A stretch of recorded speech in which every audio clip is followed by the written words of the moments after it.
ते समाजाचे तुकडे करण्याची क्षमता ह्या भाषा नावाच्या सॉफ्ट पॉवरमध्ये आहे. ही सॉफ्ट पॉवर ही हार्ड पॉवरपेक्षा फार खतरनाक आहे. का कातळावर थेंब थेंब पाणी पडतं, पण तो कातळ टोटली तुकडे तुकडे होऊ शकतात. सॉफ्ट पॉवर ही तशी असते.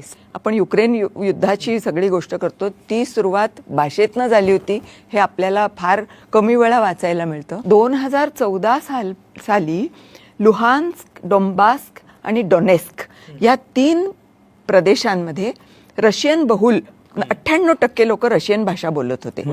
त्यांच्यावर एकदम सरकारने बंदी आणली, तुमची भाषा बोलायची नाही, तुमच्या भाषेत व्यवहार होणार नाही, तुमचं पेन्शन तुम्हाला मिळणार नाही.